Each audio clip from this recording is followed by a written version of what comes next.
When Judy first walked into the Zootopia Police Department, Chief Bogo was the biggest obstacle standing in her way. There are some new recruits with us I should introduce, but I'm not going to because I don't care. He represented a massive wall she had to climb just to be taken seriously. To begin with, Bogo had major biases about size and what a real cop should look like.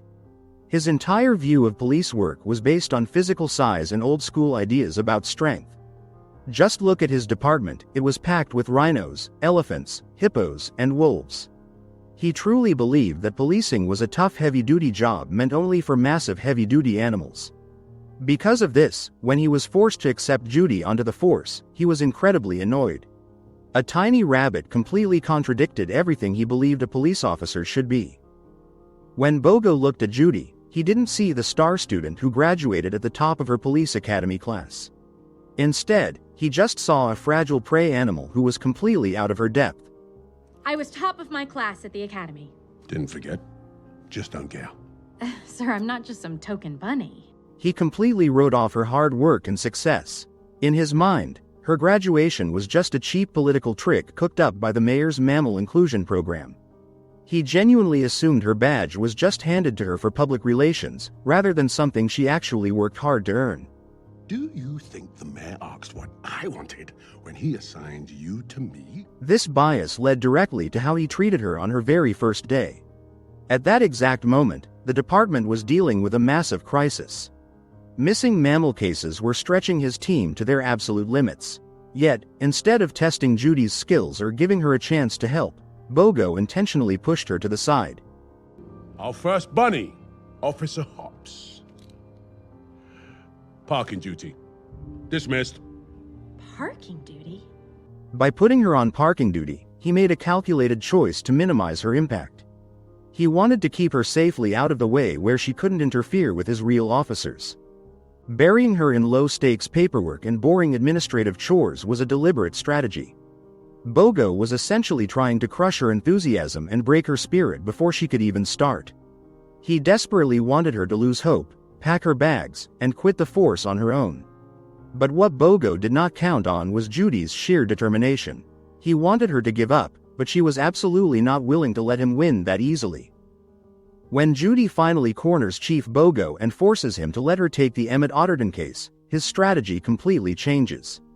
He goes from just ignoring her to actively trying to ruin her chances of success. He sets a trap by giving her a totally impossible ultimatum. She has exactly 48 hours to solve a mystery that his best, most experienced detectives couldn't crack in 2 whole weeks.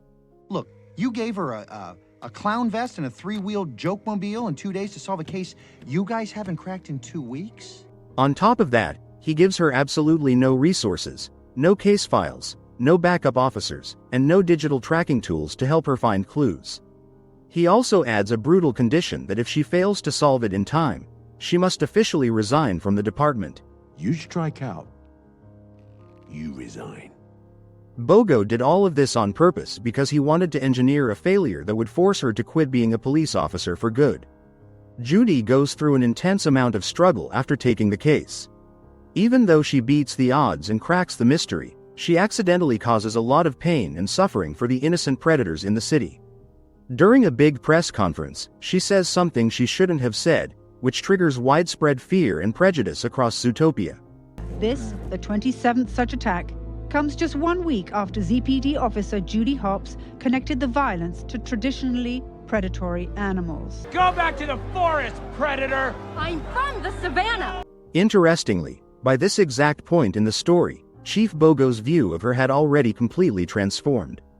He no longer saw her as a nuisance or a political gimmick, he respected her as a real cop.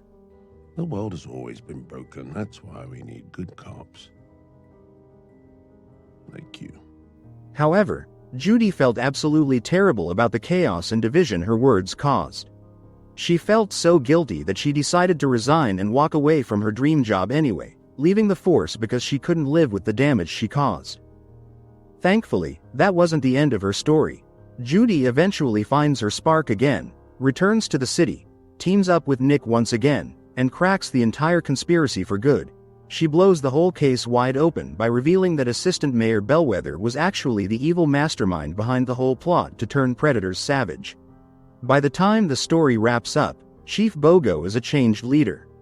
He even welcomes a brand new recruit to the department, Nick Wilde. We have some new recruits with us this morning, including our first fox. Nick officially joins the police force as Judy's new partner. When you compare this ending to the beginning of the movie, the change is massive. At the start, Bogo treated Judy terribly simply because of her small size and because she was a bunny. By the end, he is totally fine with having a fox and a rabbit representing his department, showing that his old biases have completely evaporated.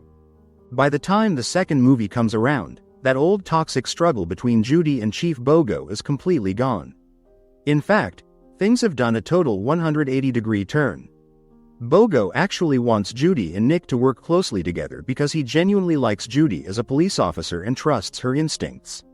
However, because Judy and Nick hit a rough patch and aren't connecting well, they start causing more chaotic property damage than actually solving crimes. This forces Bogo's hand once again, and he feels like he has no choice but to split them up as partners unless they can figure out their personal issues and fix their dynamic. I am pulling you from the field and giving you a new assignment reserved for special teams like yourselves. Fail at this, and I will have no choice but to split you up. The days of Bogo doubting Judy's worth or abilities are ancient history.